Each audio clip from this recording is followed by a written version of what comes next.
स्वागत है आपका हमारे YouTube चैनल एक्सेलेंट शिक्षा पर। अगर आप क्लास 12 के स्टूडेंट हैं और केमिस्ट्रीज में आप बहुत ज़्यादा प्रॉब्लम फेस करते हैं तो आप लोगों के लिए एक्सेलेंट शिक्षा YouTube चैनल बहुत ज़्यादा इंपॉर्टेंट है। आपको क्या करना है, हमारे YouTube चैनल को सब्सक्राइब करना है और अगर आपको नोट्स चाहिए तो नोट्स के लिए आप क्रोम ब्राउज़र ओपन कीजिए और सर्च कीजिए एक्सेलेंट शिक्षा। जैसे ही आप सर्च करेंगे तो सर्च करने के बाद आपके सामने हमारी वेबसाइट शो हो जाएगी और नीचे ही हमारा यूट्यूब चैनल आ जाएगा। तो आपको क्या करना है, वेबसाइट में जाना है और वेबसाइट में जाने के बाद आपको नोट्स चाहिए प्रिपरेशन के लिए, टेस्ट चाहिए, तो सब चीज़ आप लोग यहाँ पर पा सकते हैं। ठीक है, आपको क्या करना है, क्लास 12 वाले सेक्शन में केमिस्ट्री में जाइए और यहाँ पर आपको सारे के सारे चैप्टर आपको मिल जाएंगे। अभी जो हमारा चैप्टर चल रहा है वो चल रहा है रासायनिक बलगतिकी, तो उसी का हमारा एक पार्ट हो भी गया है, मतलब हमने उसका रिकॉर्ड आपको दे भी दिया है। तो आपको रासायनिक बलगतिकी वाले चैप्टर में जाना है और यहाँ पर आपको जो भी पार्ट चाहिए, इसका पार्ट 1, पार्ट 2, पार्ट 3 जो भी चाहिए आपको, उस पार्ट में आप जाकर इसका नोट्स देख सकते हैं। और जो भी आपकी हेडिंग्स होगी, आपको नहीं समझ आ रही है तो आप आस्क वाले क्वेश्चन में जाकर के आप हमसे पूछ सकते हैं। तो आज हम इसके पार्ट 2 के बारे में चलेंगे। ठीक है, पार्ट 2 में आपको पढ़ाऊंगा क्योंकि पार्ट 1 हमने इसका ऑलरेडी कवर कर लिया है। तो चलते हैं आज की इस वीडियो में। तो ये हमारा पार्ट 2 है और पार्ट 2 को हम क्या करेंगे, इसको बड़ा करके आपके सामने एक्सप्लेन करेंगे, एक एक हेडिंग को अच्छे से आपको समझाएंगे और मैं आप लोगों को यहाँ पर सारी चीज़ें बताऊंगा कि क्या यहाँ पर आपके सामने मोस्टली पेपर में पूछा जाता है। तो सबसे पहले जो हमारे पास हेडिंग है उसमें है वेग नियम, ये भी आपका इंपॉर्टेंट है। दूसरा उसकी व्युत्पत्ति, वो कैसे उत्पन्न हुआ है, ठीक है, उसके बारे में मैं आपको एक एक एग्जाम्पल से आपको अच्छे से समझाऊंगा। ठीक है, उसके बाद वेग स्थिरांक क्या होता है, इसके बारे में भी क्वेश्चन में बहुत सारे न्यूमेरिकल आते रहते हैं और इसके अभिलक्षण गुण, ये किस किस चीज़ों पर निर्भर करता है, ये सारी चीज़ें इसमें हम अच्छे से जानेंगे। अभिक्रिया के वेग और वेग स्थिरांक में अंतर, ये भी आप लोगों को बताएंगे कि वेग और क्या होता है और वेग स्थिरांक क्या होता है। ये सब चीज़ें हम अच्छे से एक्सप्लेन आपके सामने यहाँ पर करके दिखाएंगे और एग्जाम्पल से आपको समझाने की कोशिश करेंगे। अभिक्रिया की आणविकता, कितने अणु किसी अभिक्रिया में हैं और आणविकता क्या होती है और जटिल अभिक्रिया क्या होती है, वो भी मैं आप लोगों को यहाँ पर अच्छे से एक्सप्लेन करूँगा। तो चलते हैं, मैं आप लोगों को पहले यहाँ पर बता दूँ कि ये आपका 2 मार्क्स का क्वेश्चन अच्छे से मतलब कंप्लीट करवा रहे हैं। ठीक है, अगर ये चारों हेडिंग आपने अच्छे से कवर कर ली तो 2 नंबर आपके ये मानो कि बोर्ड में अच्छे से कवर हो गए हैं और क्वेश्चन जो रहेगा वो भी मैं आपको यहाँ पर एक्सप्लेन करके बताऊंगा। ठीक है, तो चलते हैं सबसे पहले वेग नियम और उसकी व्युत्पत्ति। तो वेग नियम क्या होता है, तो इसको एक एग्जाम्पल से लेकर के चलते हैं। ठीक है, मान लो पहली बात तो आपको वेग पता होना चाहिए, अभिक्रिया का वेग क्या होता है। अभिक्रिया का वेग मतलब आप कैसे समझ सकते हैं, मान लो मेरे पास कोई ए और बी 2 अभिकारक हैं जो मिलकर के ए बी एक उत्पाद बनाते हैं। ठीक है, तो वेग मैंने कैसे बताया था आपको कि या तो ये आपका पदार्थ घट करके इधर जा रहा हो या फिर ये आपका क्या हो रहा हो, बढ़ रहा हो। देखो 2 ही चीजें हो सकती हैं। मान लो आपका ये अभिकारक पहले 100% था तो इधर आपका कितना बचेगा, 0%। कुछ टाइम के बाद जैसे अभिक्रिया होगी तो ये आपका मान लो 80% रह गया तो ये आपका कितना हो जाएगा, 20%, क्योंकि टोटल आपका हमेशा 100% रहेगा। तो अभिक्रिया को आप कैसे एक्सप्लेन करेंगे, अभिक्रिया को आप एक्सप्लेन करेंगे या तो घटते क्रम में जब आपका माइनस हो रहा हो और उसके बटे आपका टाइम, या फिर आपका जब बढ़ रहा हो तो उसके बटे आपका क्या हो जाएगा, टाइम। तो जितनी मात्रा आपकी घटेगी उसके बटे आपका टाइम, तो ये तो आपका इधर से वेग निकल जाएगा और ये आपका इधर कैसे निकलेगा, जितनी मात्रा आपकी बढ़ रही है प्रोडक्ट में यानी डीपी मतलब उसका, और जितना उसका टाइम आ जाएगा इधर से निकल जाएगा। तो अभी मैं बात करूंगा वेग की।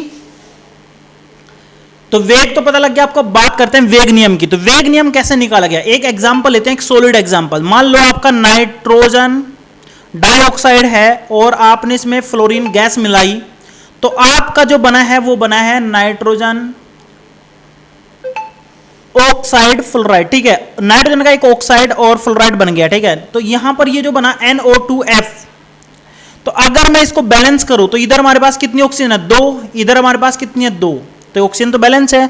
उसके बाद हमारे पास बैलेंस का रूल कहता है कि हाइड्रोजन यहां पर है नहीं तो फ्लोरीन बैलेंस करेंगे तो यहां पर F2 है तो इधर F है तो इधर आपका ऑटोमेटिक 2 से मल्टीप्लाई हो जाएगा। तो 2 से मल्टीप्लाई तो ऑक्सीजन 4 होगी तो इधर भी आपका 2 से मल्टीप्लाई हो जाएगा। तो मैंने पहले क्या किया कि ये रिएक्शन मैंने बैलेंस कर लिए। अब हम क्या देखेंगे कि इसकी अभिक्रिया का वेग हम कैसे निकाल सकते हैं। तो वेग कैसे निकालेंगे, तो एक हमारे पास होता है द्रव्य अनुक्रमानुपाती का नियम, अनुक्रमानुपाती का नियम। ठीक है, द्रव्य अनुक्रमानुपाती का नियम, ठीक है, उसमें क्या होता है, उसमें जो हमारा वेग होता है वो अनुक्रमानुपाती होता है किसकी, सांद्रता के मतलब जो सांद्रता के मोल के स्क्वायर के बराबर होता है, मतलब NO2 और यहां पर इसका क्या हो जाएगा स्क्वायर, ठीक है, किसके बेस पर, इसके बेस पर निकाल रहे हैं पहले, ठीक है। अब अगर हम दूसरी बात करें, इसी चीज को एक्सपेरिमेंटल बेस पर लेकर के चलें, अगर आपको ये चीज नहीं पता लगी कि द्रव्य अनुक्रमानुपाती नियम कहां से आया, ये आपका कक्षा 11 में आया, इसके लिए आप क्लास 11 की वीडियो देख लेंगे, ठीक है। तो मैं यहां पर क्या बता रहा हूं, द्रव्य अनुक्रमानुपाती नियम के अनुसार जो आपका वेग होगा वो NO2 की सांद्रता के स्क्वायर के बराबर होगा। ये स्क्वायर कहां पर आया है, ये अनुक्रमानुपाती के मोल के, इसके मोल के अनुक्रमानुपाती के स्क्वायर के बराबर आया, ठीक है। लेकिन हम क्या करते हैं, वेग नियम में हमेशा एक्सपेरिमेंट बेस लेकर चलते हैं, क्या करते हैं, इस चीज को एक्सपेरिमेंट बेस पर लेकर के चलते हैं। तो हम क्या करेंगे, वेग के नियम से या फिर हम कहें कि प्रेक्षण यानी प्रेक्षणों के आधार पर, किस पर, प्रेक्षणों के आधार पर, जो आपने प्रयोग किए हैं उसके आधार पर आपने देखा कि इसका जो वेग है वो अनुक्रमानुपाती है नाइट्रोजन डाइऑक्साइड की 1 घात के। तो इसका मतलब यह है कि द्रव्य अनुक्रमानुपाती जो नियम है वो आपका इसका मान गलत बता रहा है, जबकि प्रयोग क्या कर बता रहा है, प्रयोग उसका क्या बता रहा है, मान ये बता रहा है, तो ये आपका सही है। तो इसका मतलब क्या है कि वेग नियम अभिक्रिया के वास्तविक वेग को प्रदर्शित करता है। जो आपका वेग नियम क्या होगा, वो हमेशा अभिक्रिया के वास्तविक, जो आपका प्रैक्टिकल आता है उसको प्रदर्शित करेगा, जबकि आपका क्या होगा, जबकि आपका द्रव्य अनुक्रमानुपाती क्रिया का नियम उसके सैद्धांतिक वेग को प्रदर्शित करता है। कौन सा सैद्धांतिक, याद रखना, ये आपका 1 नंबर में बहुत बार क्वेश्चन आया है। सैद्धांतिक वेग किससे प्रदर्शित होता है, वो होता है द्रव्य अनुपाती क्रिया का नियम या द्रव्य अनुक्रमानुपाती जो अनुपाती नियम है, इसके आधार पर आपका कौन सा वेग निकलेगा, सैद्धांतिक वेग। ये आपका प्रैक्टिकल वेग से बहुत ज्यादा डिफरेंट होगा, जबकि जो वेग नियम होगा वो आपका वास्तविक वेग प्रदर्शित करेगा और उसको हम है ना प्रैक्टिकल बेस पर निकालते हैं। तो क्लियर हो गया, थोड़ा सा आगे चलते हैं। मान लो आपसे कोई इसकी मतलब इसकी एग्जैक्ट परिभाषा पूछ ले, क्या पूछ ले, एग्जैक्ट परिभाषा, तो आप इसकी परिभाषा कैसे बताएंगे, आप क्या बताएंगे, वह गणितीय व्यंजक, वह गणितीय समीकरण जो प्रायोगिक रूप से निर्धारित अभिकारकों की मोलर सांद्रता के पदों में व्यक्त हो, उस अभिक्रिया का, उस रासायनिक समीकरण का वेग नियम कहलाता है। तो यहां पर आप लोगों को क्या मिला है, गणितीय व्यंजक। एक चीज तो आपको पता होना चाहिए कि गणितीय व्यंजक यानी कोई भी एक समीकरण होगी, जैसे ये आपकी क्या है, कोई समीकरण है और वो किस रूप पर हो, प्रायोगिक रूप में, प्रैक्टिकल रूप में निर्धारित की गई हो और किसके आधार पर, मोलर सांद्रता के आधार पर, तो वो आपकी क्या होगी, वो समीकरण आपकी वेग नियम कहलाएगी, ठीक है। और इसके आधार पर बहुत सारे मतलब हम क्या करते हैं, कॉन्सेप्ट निकालते हैं और न्यूमेरिकल भी आपको यहां पर बहुत सारे देखने को मिल जाएंगे। तो चलते हैं थोड़ा सा आगे। अभी हमने क्या रिएक्शन देखी, NO2 प्लस F2, क्या देखा था, F2, और हमारे पास यहां पर क्या बन गया था, NO2F बन गया था। तो बैलेंस करने पर यहां 2 लग गया था और यहां भी आपका क्या बन गया था, 2 बन गया था। तो यहां से हमने क्या निकाला कि वेग जो होगा ना आपका प्रैक्टिकल में निकाला गया है कि वो NO2 की 1 घात के अनुक्रमानुपाती होगा। अगर मैं यहां पर एक कांस्टेंट ले लूं तो यहां पर K NO2 की अनुक्रमानुपाती 1 आ जाएगा। तो K हमारे पास क्या है, ये हमारे पास जो K है ये ही आपका अभिक्रिया का वेग स्थिरांक है। क्या है, अभिक्रिया का वेग स्थिरांक, इसको क्या बोलते हैं भाई, वेग स्थिरांक। अभी मैं एक और एग्जांपल दूंगा आप लोगों को, ठीक है, तो आपको अच्छे से समझ में आ जाएगा।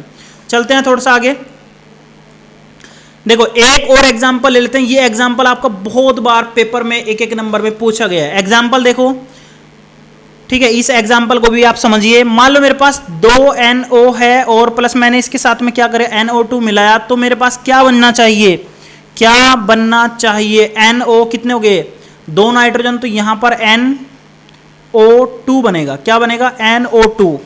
तो यहां पर nitrogen oxide plus oxide, nitrogen dioxide हमारे पास यहां पर बना गया है। तो ये अगर हम एक्सपेरिमेंटल देखेंगे, किसके बेस पर, एक्सपेरिमेंटल यानी वेग नियम वेग नियम क्या बता रहा है?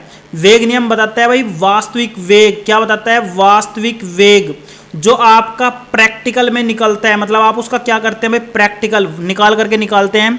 तो इसमें देखा गया कि जो वेग है वो डायरेक्टली प्रोपोर्शनल है किसके? नाइट्रोजन के डबल के। किसके? नाइट्रोजन के डबल के। किसके? नाइट्रोजन ऑक्साइड के मोलर द्रव्यमान के स्क्वायर के बराबर है, मतलब अनुक्रमानुपाती है। यहीं पर अगर हम दूसरी बात करें कि इसका वेग एक चीज के ऊपर डिपेंड और कर रहा है, किसके? इसके ऑक्सीजन वाले के। तो यहां पर क्या कर रहा है? अनुक्रमानुपाती O2 के। देखो ये जो है ना, ये पावर इसमें चली गई, कभी तो जाएगी कभी नहीं जाएगी, लेकिन यहां पर एक चीज आप लोगों को ध्यान रखनी है कि वेग नियम हमेशा प्रैक्टिकल होगा, ये आपको याद करना पड़ेगा। कैसे? कुछ चीजों में यहां पर 2 आएगा, कुछ चीजों में यहां पर 1 आएगा, जैसे अभी आपने ऊपर चेक किया है, और कुछ में ये आपका फिजिकल होगा। जैसे अभी यहां पर डायरेक्ट 2 आ गया, तो यहां भी 2 आ गया, यहां भी 1 आ गया, यहां पर भी 1 आ गया है। इसकी परिभाषा मोस्टली पेपर में पूछी जाती है। अगर आपको इसमें कुछ भी समझ नहीं आया है तो आप इसको एक बार वेबसाइट से जाकर के पढ़िए और हमें बताइए, हम आपको दोबारा से एक्सप्लेन करके बता देंगे, ठीक है? कोई प्रॉब्लम नहीं है, आप एक बार प्रैक्टिकली इसको देखिए, करके देखिए, ठीक है? आगे चलते हैं। अभी मैंने बताया कि जब भी आप इसको अनुक्रमानुपाती चिन्ह को हटाएंगे तो यहां पर एक कांस्टेंट आएगा, उस कांस्टेंट को बोलते हैं वेग स्थिरांक। क्या बोलते हैं उसको? वेग स्थिरांक। उसको क्या बोलते हैं हम? वेग स्थिरांक। तो जो वेग स्थिरांक है ये भी बहुत सारी चीजों पर डिपेंड करेगा। अभी देखते हैं, मैंने क्या कहा कि वेग बराबर यहां पर k, और यहां पर कोई भी सांद्रता मान लो a, और उसकी x पावर हो गई, b उसकी पावर कितनी होगी? y हो गई। इसको आप ऐसे समझिए कि मेरे पास कोई रिएक्शन थी, रिएक्शन किस टाइप की थी? ऐसे मान ले कि Na प्लस Mb, और कुछ भी यहां पर इधर एक पदार्थ बन गया, कोई उत्पाद बन गया, कोई भी उत्पाद आपका हो सकता है। तो इसके लिए मैंने वेग समीकरण मैंने खुद से बना करके लिख दिया है। वो वेग समीकरण मैंने क्या मान ली है? वो मान ली मैंने k, और a की सांद्रता यहां पर x, और b की सांद्रता की पावर मैंने यहां पर कितनी ले ली? y। याद रखना इस n का और इस m का रोल केवल द्रव्य अनुपाती समीकरण में होगा, द्रव्य अनुपाती समीकरण में होगा। वेग नियम में इसका कोई रोल नहीं होता है। वेग नियम में ये जो x और ये जो y है, ये दोनों आपके प्रैक्टिकल बेस पर मान निकाले गए हैं। किस बेस पर? प्रैक्टिकल बेस पर। ये हमेशा प्रयोग द्वारा ज्ञात किए होते हैं और आपको याद करने पड़ेंगे, ठीक है? ये हर समीकरण के लिए अलग अलग हो सकते हैं, कभी कभी मैच भी कर जाएंगे, ये n और m कभी कभी मैच कर जाएंगे, लेकिन आप लोग याद रखना वेग नियम में और द्रव्य अनुपाती नियम में सिर्फ यही अंतर है। द्रव्य अनुपाती में क्या होता है कि ये n यहां पर लिख देते हैं हम, ठीक है, जबकि इसमें नहीं लिख सकते। ये हमारा प्रैक्टिकल होता है, वास्तविक मान ज्ञात करने के लिए होता है, ठीक है? तो यहां पर अब अगर हम इस k की बात करिए, k हमारे पास क्या है? वेग स्थिरांक है। क्या है ये? वेग स्थिरांक।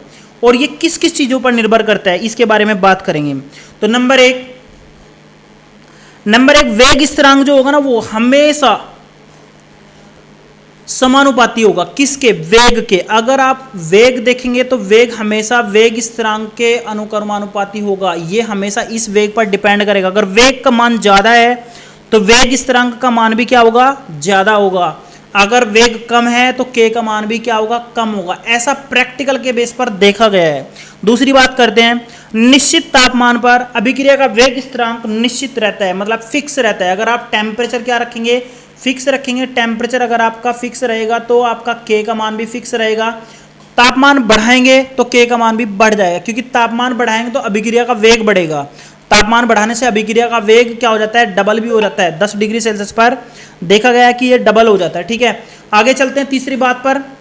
तो तीसरा यहां पर क्या पता लगा हमें? तीसरा, वेग स्थिरांक का मान उन अभिकारकों की सांद्रता पर निर्भर करता है जिनका मान परिवर्तित होता रहता है। इसको आप ऐसे समझिए कि आपके पास कोई एक अभिकारक A है और एक B है, ठीक है? आपका कोई पदार्थ AB बन रहा है, या फिर यहां पर कोई पदार्थ बन रहा है, तो यहां पर आप है ना, अगर A से परिवर्तन हो रहा है तो इस पर डिपेंड करेगा, अगर B का परिवर्तन हो रहा है तो B पर डिपेंड करेगा। तो अभिक्रिया का वेग स्थिरांक हमेशा सांद्रता परिवर्तित होने वाले कारक पर भी निर्भर करता है। ये 3 पॉइंट आप अच्छे से याद कीजिए, क्योंकि ये पेपर में बहुत बार पूछा भी गया है कि वेग स्थिरांक के अभिलक्षणिक गुण लिखिए, ठीक है? अगर अभिलक्षणिक गुण के बारे में पूछ लिया गया तो आपको तीनों के बारे में बताना है, और या फिर वो आपको ऐसे पूछ लेगा कि वेग स्थिरांक के अभिलक्षण लिखिए, ठीक है। तो आपको ये तीनों चीजें बतानी है, ठीक है। और आपको पता होना चाहिए कि वेग नियम में जो हम ये के यूज करते हैं ये ही आपका वेग स्थिरांक होता है, ठीक है। आगे चलते हैं थोड़ा सा। अब बात करते हैं हम अभिक्रिया के वेग और वेग स्थिरांक में अंतर। किस किस की बात करेंगे? अभिक्रिया के वेग और वेग स्थिरांक में अंतर।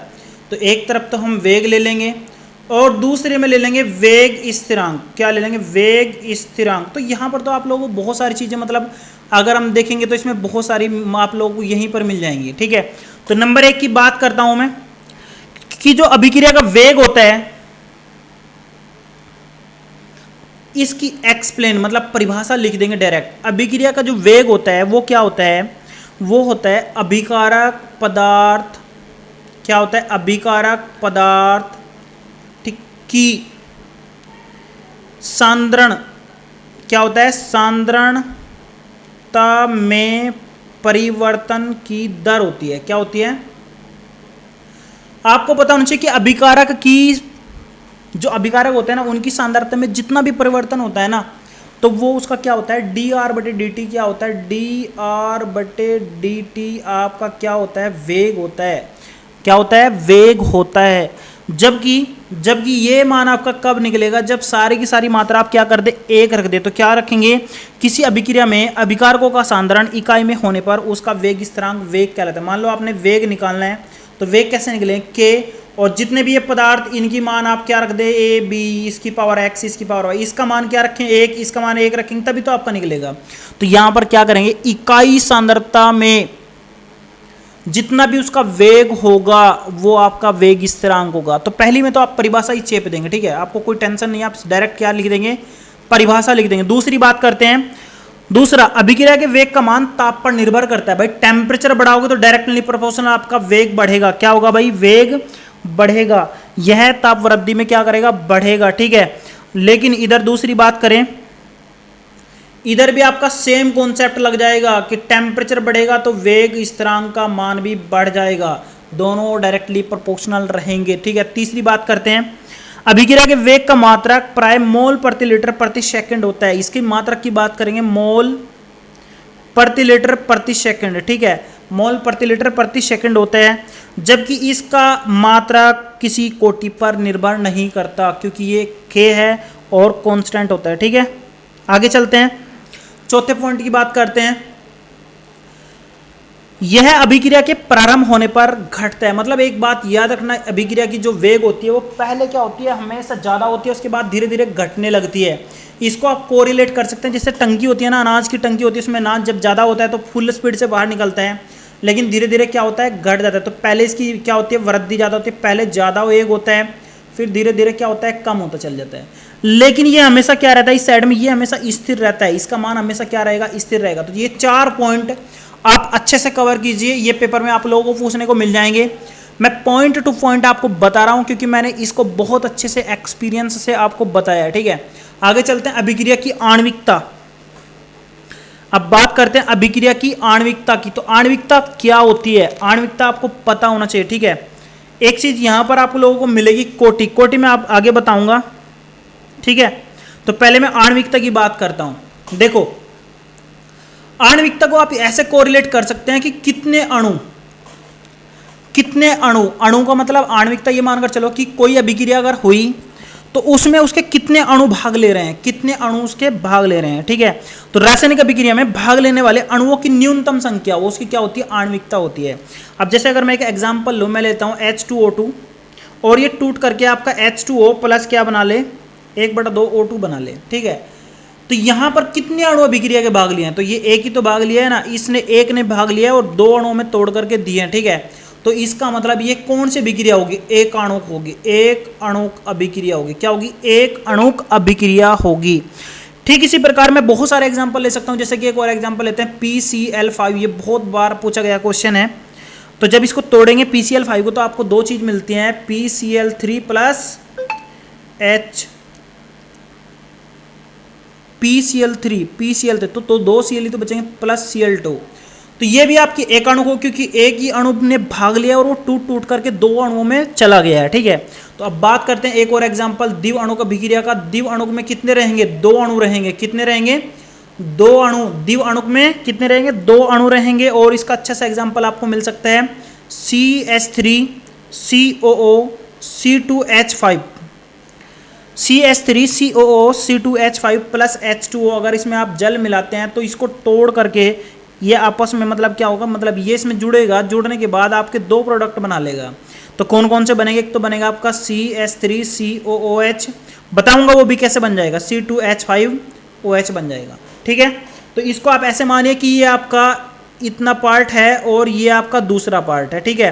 तो ये आप जब तोड़ेंगे तो ऐसे हो जाएगा ना, ऐसे ऐसे हो जाएगा, ठीक है। एक H इसमें जुड़ जाएगा, ठीक है, और एक इसमें जुड़ जाएगा। ये दूसरा कार्बनिक का पार्ट है, ठीक है। इसमें ज़्यादा हमें टेंशन नहीं लेनी है, हमें सिर्फ अणु देखने हैं। तो एक अणु तो आपका ये हो गया, एक जल का हो गया, तो टोटल कितने अणु हो गए, दो। तो द्विव अणु अभिक्रिया हो गई, कितनी हो गई, द्विव अणु अभिक्रिया हो गई है। तो द्विव अणु में हमेशा क्या हो जाएंगे, दो जुड़ करके एक बना ले, चाहे दो बना ले, चाहे दो तीन बना ले, उससे हमें कोई मतलब नहीं। लेकिन अणु काउंट करने तो एक और एक दो। अच्छा आप बताएंगे, अभी मैं एक और लिख लेता हूं, H2 प्लस I2 या Cl2 लिख लो, कोई दिक्कत नहीं। तो आपका क्या बन जाएगा, इधर बन जाएगा आपका 2HCl, या फिर एक और ले लो H2 प्लस यहाँ पर ले लेते हैं I2, तो आपका बन जाएगा 2H आएगी। तो ये दोनों अभिक्रिया आपकी कितने अणु का अभिक्रिया होंगे, एक या दो। तो आपका आंसर होना चाहिए दो। कितना होगा, दो, क्योंकि एक ये हो गया, एक ये हो गया, तो दो एक एक कितना होगा, दो। द्विव अणु का अभिक्रिया है। अभी मैं एक और एग्जांपल लेता हूं आपके सामने, देखते हैं आप क्या आंसर देंगे, सही है या गलत। तो यहां पर मैंने लिखा 2CO प्लस O2, तो यहां पर क्या बन जाएगा आपका, कार्बन डाइऑक्साइड बनेगा 2CO2। तो ये कितने अणु अभिक्रिया है। अगर आपका आंसर 2 है तो आप बिल्कुल गलत हैं, 3 है तो आप बिल्कुल सही हैं। 3 कैसे सही है, क्योंकि दो अणु तो कार्बन मोनोऑक्साइड का हो गया, एक इसका हो गया, तो 2 प्लस 1 तो कितना हो गया आपका, टोटल 3। तो ये कौन सी हो गई, त्रिअणुक अभिक्रिया हो गई है। कितनी हो गई, त्रिअणुक अभिक्रिया हो गई है। तो आज आपने जो पढ़ा है उसको एक बार आप रिमाइंड करें, एक बार जरूर देखिए। अगर आप लोगों को कोई प्रॉब्लम है तो आप हमसे कमेंट्स में पूछ लीजिएगा, ठीक है। कमेंट्स में पूछ लीजिए। व्हाट्सअप सपोर्ट भी आप लोगों के लिए ओपन है, अभी सब कुछ आप लोगों के लिए फ्री सपोर्ट है, ठीक है। और आप हमारी वेबसाइट में आकर के यहाँ पर भी क्वेश्चन कर सकते हैं, ठीक है। तो कोई भी प्रॉब्लम हो आप अपना क्वेश्चन जरूर पूछिए, हम आपको फुल सपोर्ट करेंगे। वेबसाइट में भी, यूट्यूब पर भी, और अच्छे नंबर लाने की कोशिश कीजिए। मैं आपको टू द पॉइंट पढ़ा रहा हूँ और आप लोग इतने अच्छे नंबर लाएंगे आप सोच भी नहीं सकते। बस आप लोगों को प्रैक्टिस करना है हमारे साथ में, और बने रहिए शुरू से लेकर के लास्ट तक। आज के लिए इतना ही, फिर मिलेंगे नेक्स्ट वीडियो में। Thank you.